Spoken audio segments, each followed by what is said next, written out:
Here we go. I'm showing you a new method of calculation. It's called dimensional analysis. This is very commonly used in chemistry, and so it's a method you want to learn how to do. Let's start with a traditional problem. Let's imagine you're given random number 37 grams of aluminum, and you're asked to find the volume. So this should look to you like a normal chemistry type problem. Volume is measured typically in cubic centimeters. And we'll do this problem two ways, one with the traditional proportion and one with the new method using dimensional analysis. All right, traditional proportion, you start with your given 37 grams aluminum, and you're trying to find a different unit of measurement, cubic centimeters. To do that, you need a ratio, a known ratio between grams and cubic centimeters. I'm hoping that looks to you like density. This problem involves density, so you'll look on your periodic table for the density of aluminum. Try to find that before I show you.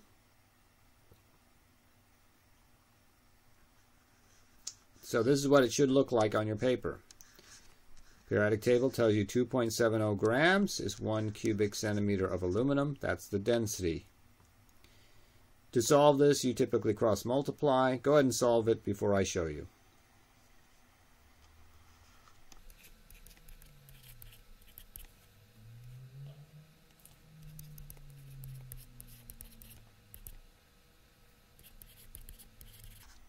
All right, so this is what your answer should look like.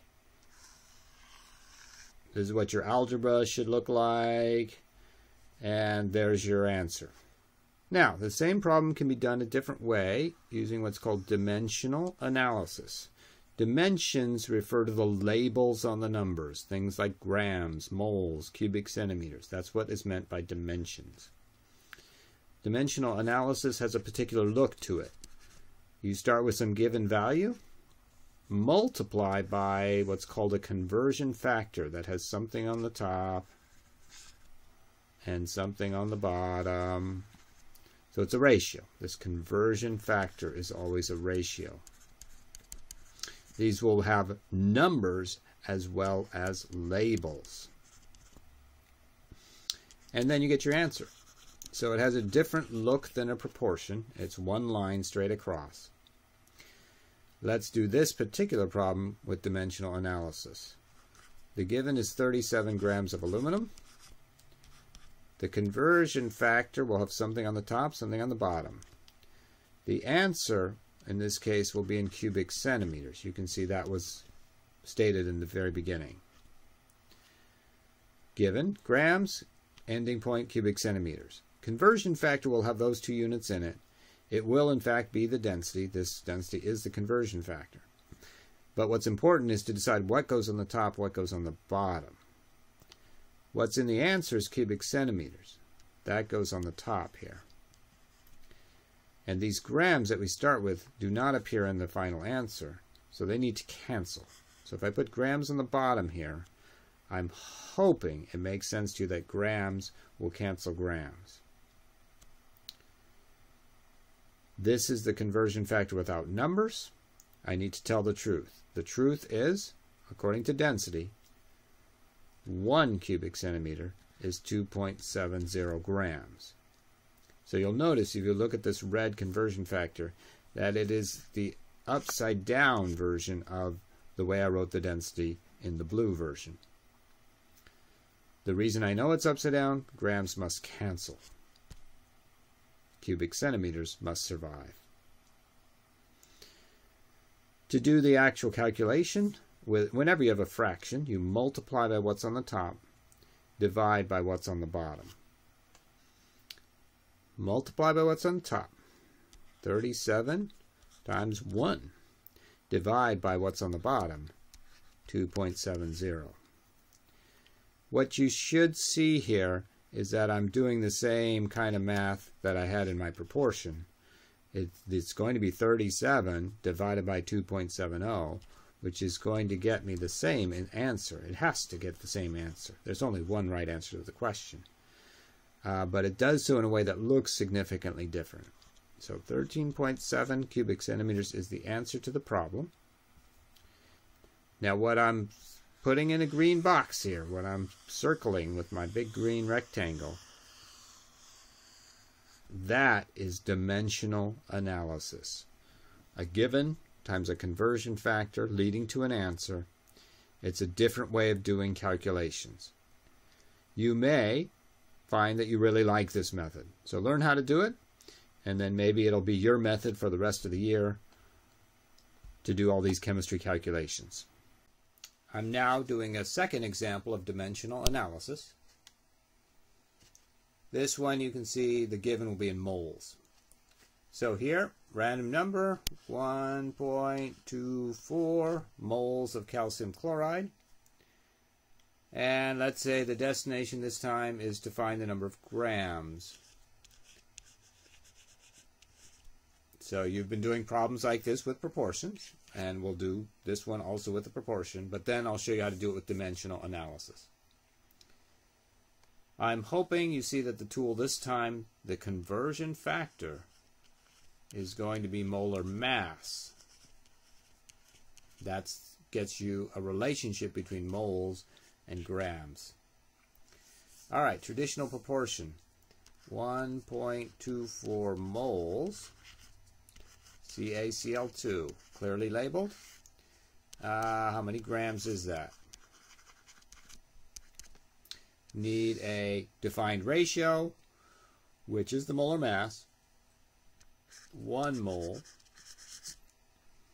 So you'd add up the parts here. There's calcium and 2 chlorines. Calcium, let me do this note in the margin here, Ca equals 40, and Cl equals 35 from the periodic table. But we multiply by 2, so that's 70. So the total is 110 grams per mole.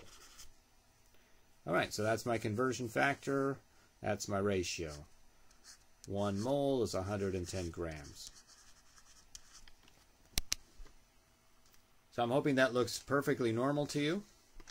Go ahead and get an answer and then check against my answer. So here you can see the cross multiplication is very simple. And the answer is simply the multiplication. So the answer is 136. The label is grams. If we want to be more specific, grams of calcium chloride. Done. Let's now do the same problem with dimensional analysis. All right, dimensional analysis always looks the same. Start with your given, multiply by the conversion factor, which has something on the top and something on the bottom, and then you get your answer. So this is the setup. It always looks the same. Label every number. 1.24 moles calcium chloride times some conversion factor equals grams as an answer. All right, conversion factor is going to be the molar mass. Same thing we saw before. Question is what goes on the top, what goes on the bottom. Grams is the answer. Therefore, grams should be on top here of the conversion factor. And moles, we want moles to cancel. So moles should be on the bottom.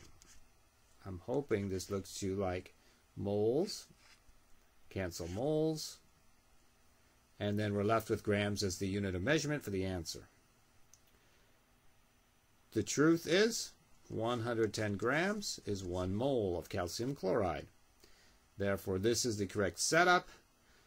The mathematics is multiply by what's on the top. Again, you wouldn't normally write this, but I'm writing it for you to see. Multiply by what's on top. Divide by what's on the bottom.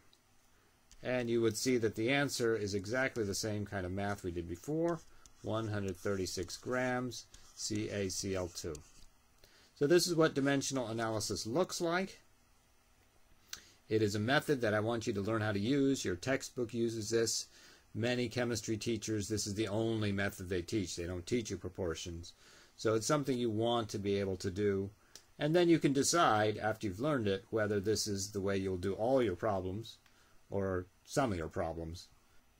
The next thing to do is to look at assignment 54, which is dimensional analysis 1, and see whether you can apply this method to the problems there.